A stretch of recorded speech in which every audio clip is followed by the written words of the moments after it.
हर क्षेत्र की खबर, सबकी नजर। बने रहे न्यूज फ्लैश भारत के साथ। केंदुआडी में हुई जहरीली गैस रिसाव के बाद बीसीसीएल की टीम की शुरुआती टेक्निकल असेसमेंट में पता चला कि यह गैस छोड़ी हुई अंडरग्राउंड गैलरी से निकली थी। बीसीसीएल के सीएमडी मनोज कुमार अग्रवाल ने कहा कि केंदुआडी गैस रिसाव मामले में वैज्ञानिक निगरानी, चिकित्सा व्यवस्था, राहत संचालन और पुनर्वास गतिविधियां हमारे सर्वोच्च प्राथमिकता है। राजपूत बस्ती व आसपास के प्रभावित क्षेत्रों में कार्बन मोनोऑक्साइड जैसी जहरीली गैस का रिसाव जारी है। यह स्थानीय लोगों के स्वास्थ्य पर प्रभाव डाल रहा है। उन्होंने बताया कि कंपनी सुरक्षा के लिए लोगों को लगातार जागरूक कर रही है। समस्या के अस्थायी व दीर्घकालीन निदान के लिए scientific agency IIT Assam, CIMFR व CMPDI आदि को लगाया गया है। एजेंसी के मुताबिक लोगों को सुरक्षित स्थान पर ले जाना ही अस्थायी समाधान है। बीसीसीएल के सीएमडी ने बताया कि बीसीसीएल और एनडीआरएफ की संयुक्त टीम लगातार सर्वेक्षण कर रही है।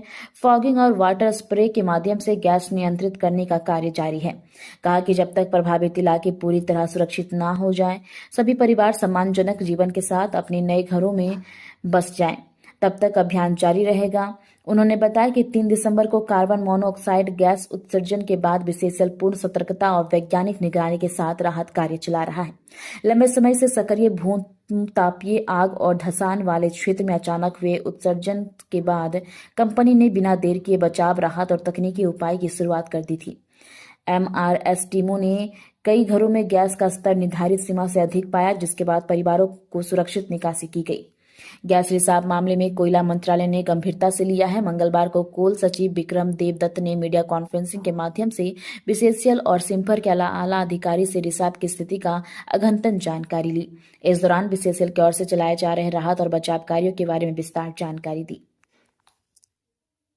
सबसे पहले आपको बहुत बहुत धन्यवाद। मैंने राहत कैंप में हम लोग आए हैं कि हमारे लोग जो भी यहाँ पर हैं प्रभावित, उनको जो सुविधाएं तत्काल हम लोगों ने बीसीसीएल ने प्रोवाइड कराई है, तो उसमें कोई उनको कष्ट तो नहीं हो रहा है। सोने का इंतज़ाम, रहने का, कंबल का, बच्चा है, औरत है, बुजुर्ग हैं, और यहाँ की जो मेडिकल सुविधाएं हैं, हम लोग हॉस्पिटल में भी जाएंगे, देखेंगे। आया था परसों भी, मैं 6 घंटा रहा, पूरा क्षेत्र में घुमा, तो इनके रहने और किसी प्रकार का कोई तकलीफ़ ना हो, इसी के लिए हम लोग दिन में आए थे, आज रात में आए हैं कि कोई परेशानी हो तो उसको हम लोग दूर कर सकें। गैस की क्या स्थिति है सर? गैस की स्थिति तो आप लोग को भी इसी क्षेत्र से आप लोग हैं, गैस की स्थिति जो सीमा है सुरक्षित, उससे अधिक है। बहुत जगह में अधिक है, कहीं कहीं कम भी है, और यह खतरनाक गैस है CO, और इससे दूर रहना, अपने को सुरक्षित दूरी बना के रखना अति आवश्यक है।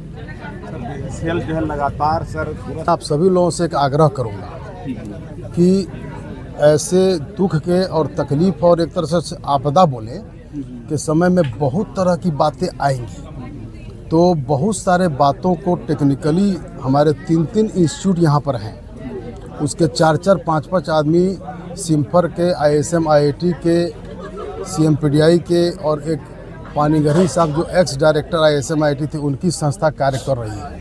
आप लोग उनसे भी मिलें।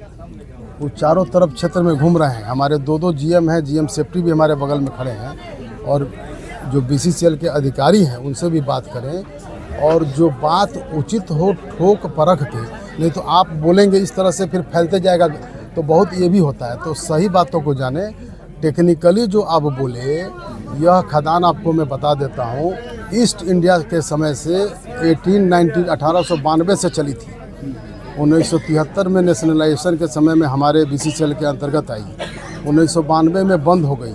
लगभग 25 और 8 33 साल हो गया, और जो भी खदान चलती है उसमें कुछ ना कुछ कोयला छूट जाता है, और ऊपर में जो धीरे धीरे कुछ क्रैक्स का भी सब्सिडेंस वगैरह होता है, उसके तहत ऑक्सीजन अंदर में जाता है, और जो कोयला कम जलता है CO पैदा हुआ। फिर ये एक नियमित प्रक्रिया है, इसीलिए यह क्षेत्र लगभग 25 साल 20 साल से सबको मालूम है कि यह सब्सिडेंस और एक खतरा वाला जगह है। हमको लगता है सभी लोगों को मालूम भी है, अवगत भी है, और माइकिंग करके भी हम लोग बता रहे हैं। और तो इससे बहुत वर्षों से लोगों को मालूम है कि हम एक खतरनाक जगह में रह रहे हैं, और यह एक ऐसा संयोग आया कि अभी ये निकल कर एकाएक आपके सुरक्षा को मैंने असर पड़ रहा है, तो इसलिए इससे दूर रहना अभी इस समय बहुत जरूरी है। धन्यवाद।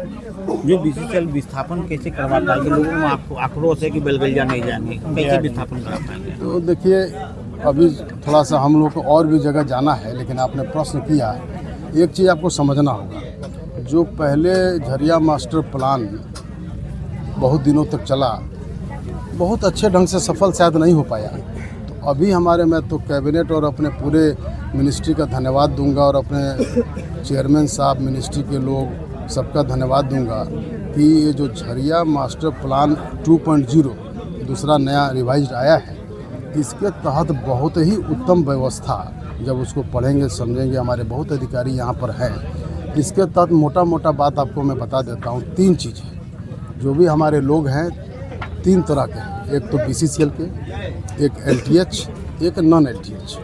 बीसीसीएल के लोगों का सही ढंग से बसाना, कोई खतरा वाला जगह से हटाकर सही जगह पर ले जाना, कर्माटान आदि, और उनकी सुख सुविधा की देखभाल करना हमारा बीसीसीएल का। और इसके अतिरिक्त जो एलटीएच और नॉन एलटीएच हैं, वो जेआरडीए को करना है, डिप्टी सीओ, डीसी साहब, डिस्ट्रिक्ट एडमिनिस्ट्रेशन, जेआरडीए को करना है।